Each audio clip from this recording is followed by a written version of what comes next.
Muy presidente. Por último, preguntarle, este año, presidente, se conmemoran 55 años del movimiento de 1968. Hoy, 2 de octubre, hay manifestaciones para conmemorar la lucha de los estudiantes que pedían en su momento libertad y democracia y también para rechazar la violencia de la que fueron víctimas el 2 de octubre en Tlatelolco aquel año. Presidente, su administración tomó una decisión de desaparecer el Estado Mayor Presidencial. En los años 90, el hijo del general Marcelo García Barragán, quien fue secretario de la Defensa en 1968, entregó documentos a Julio Scherer que se publicaron en un libro que se llama Parte de Guerra, documentos oficiales de la operación en aquellos años. En esos documentos que entrega el secretario se hace una entrevista ficticia en la que responde 10 preguntas. En una de esas preguntas habla de que existía una falta de equilibrios entre el Estado Mayor Presidencial y la Secretaría de la Defensa Nacional, que también pudo haber llevado a los hechos que ocurrieron en el 2 de octubre. En esos documentos se habla de que el ejército tenía la orden de no abrir fuego a menos de que cayeran 5 elementos de la Secretaría de Defensa Nacional. Recientemente se han analizado los videos y se ve que los elementos de la Sedena ingresan por la zona arqueológica y no ingresan disparando. Se habla de que el Batallón Olimpia, que estaba formado por elementos del Estado Mayor Presidencial, con elementos de la Dirección Federal de Seguridad, entre otras corporaciones, fueron los que abrieron fuego. Mucho se ha hablado de este tema, mucho se ha documentado. Julio Scherer, Elena Poniatowska, González de Alba han escrito sobre este tema. Preguntarle, presidente, su administración decidió disolver el Estado Mayor Presidencial. Se hablaba de que en ese entonces había falta de equilibrios. Cuando usted llegó al gobierno federal, ¿encontró esta situación en la Sedena, que había una falta de equilibrios, había división entre los elementos de la Sedena con los elementos del Estado Mayor Presidencial? El gobierno capitalino decidió desaparecer el cuerpo de granaderos, usted decidió disolver los elementos del Estado Mayor Presidencial. Preguntarle, presidente, ¿encontró esta situación? ¿Ya no hay una falta de equilibrios entre los elementos de la Sedena que pudiera provocar que haya una división que desencadene una situación como la del 68? Preguntarle a propósito que es 2 de octubre, presidente. Bueno, tres cosas. Primero, que la actuación del Ejército en momentos difíciles, reprobables, que han incluso manchado a esa institución tan importante para mantener la integridad de nuestro territorio, la defensa de nuestra nación y también para conseguir la seguridad interior, cosa que se ha hecho de parte del Ejército con lealtad. Y debemos de tomar en cuenta que el Ejército mexicano surge de un movimiento revolucionario, surge para restablecer la legalidad después de un golpe de Estado. No es un ejército como otros, es un ejército popular. Los soldados son pueblo uniformado, eso tiene que tomarse en cuenta.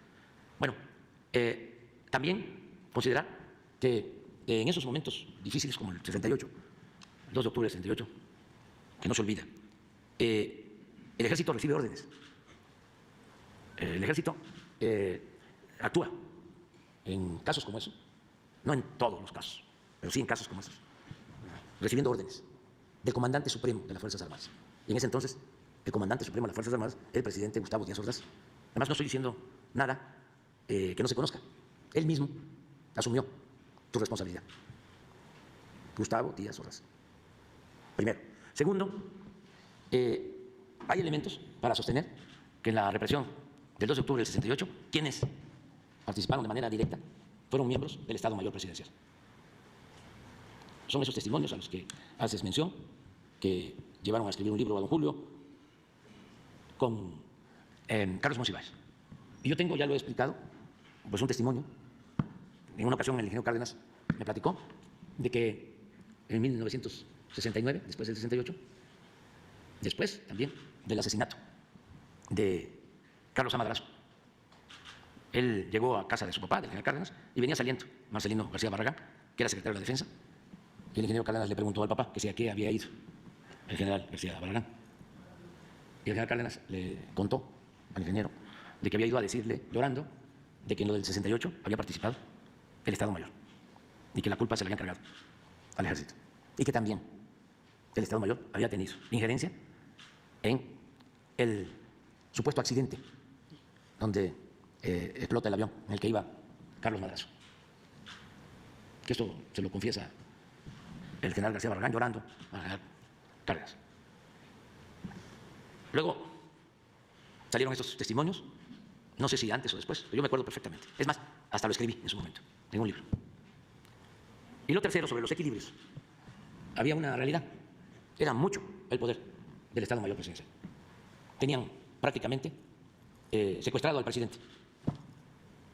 Iba el presidente a algún lado y rodeado. Estaba hablando con alguna persona y siempre ahí. Y se sentían superiores. Era un cuerpo de élite que se sentía más que los elementos de la Secretaría de la Defensa. Porque supuestamente el jefe del Estado Mayor estaba más cerca del presidente y tenía más influencia.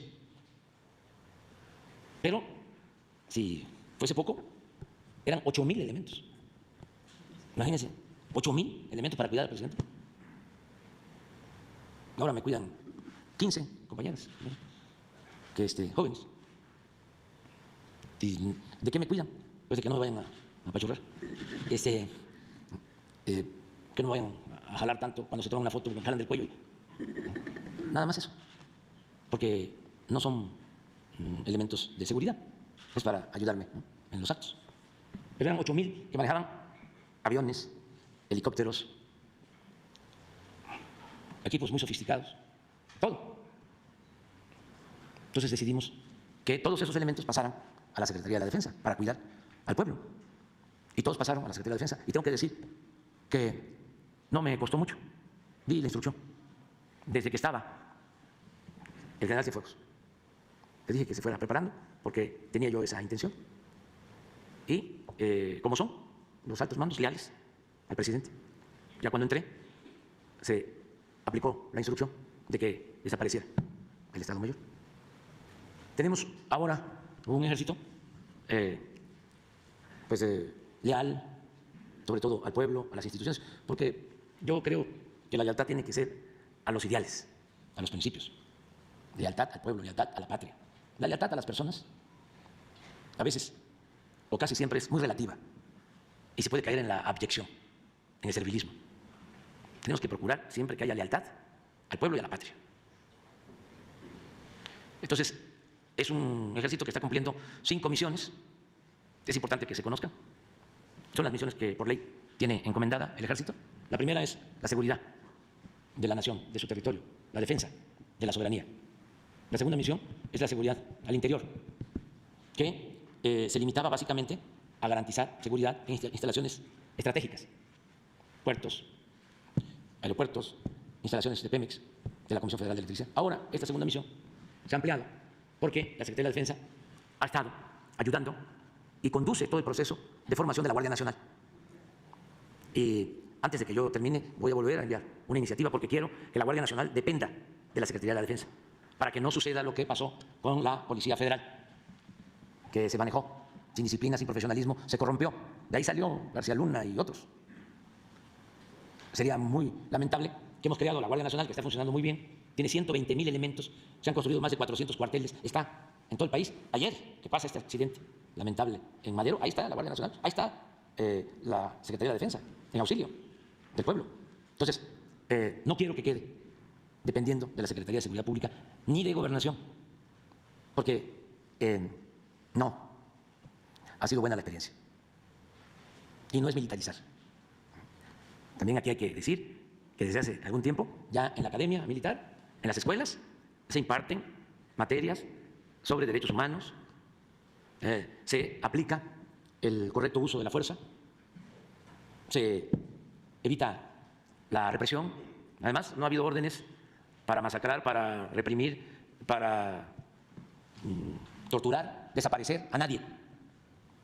Y cuando se cometen errores, a diferencia de lo que sucedió cuando Ayotzinapa, que algunos elementos, no el ejército, participaron o no actuaron adecuadamente, en vez de que se les juzgara porque lo que hace 1, 2, 3, 10, 20 elementos de una institución contrario a la legalidad y de manera injusta, no tiene por qué manchar a toda una institución.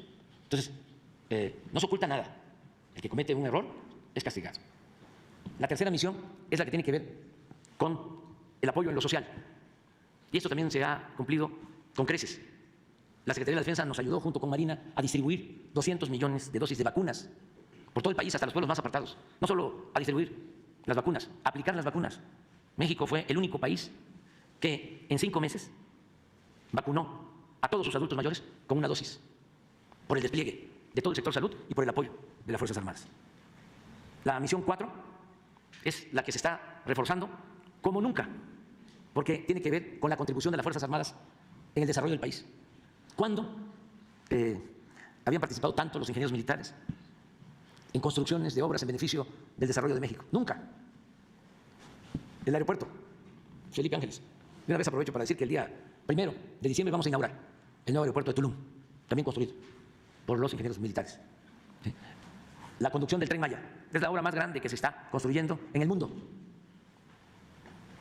a cargo también de la Secretaría de la Defensa. Están terminando un distrito de riego, Alejandro Gascón Mercado, en Nayarit, de 40.000 hectáreas. Han construido ya 2.500 sucursales del Banco del Bienestar. Gracias a eso, el Banco del Bienestar es el banco que tiene más sucursales en el país. En primer lugar, donde se dispersan todos los apoyos para adultos mayores, becarios, campesinos, pescadores, por la construcción de estas sucursales. Hablaba yo de 400 cuarteles construidos por ellos, por los representantes de la Secretaría de Defensa. Esa es la cuarta misión. Y la quinta es la aplicación del plan DN3, el apoyo en casos de desastres, cuando hay inundaciones, cuando hay temblores. Este caso de ayer, lamentable, en Ciudad Madero, ahí están. Entonces, sí es un ejército que ayuda al desarrollo de México, que ayuda al pueblo de México, que es parte del pueblo de México. Y por eso se tomó también la decisión de quitar al Estado Mayor Presidencial, porque era como un poder paralelo, había una dualidad de poderes. Y lo voy a decir, los del Estado Mayor eran como los fifís al interior de la defensa. Alimentación importada, especial. Ganaban muchísimo más. Era una élite. Y se sentían por encima de oficiales del ejército y también de la Armada de México. Entonces, por eso se terminó con lo del Estado Mayor. Y tengo que agradecerles a muchos elementos del Estado Mayor que no opusieron resistencia, que aún con este sistema de privilegios nunca dejaron la disciplina y lo demostraron, porque cuando se les dijo a la defensa, cumplieron. Otros se fueron a trabajar en seguridad con particulares, pero sin problema. Bien, creo que sí te contesté, ¿no? ¿Qué tal, presidente? Buen día para todas y todos. Carlos Guzmán, de 4 Media de Veracruz. Consultarle dos temas políticos y uno muy regional de Veracruz, el caso de lo que pasó con el basurero, pero vamos por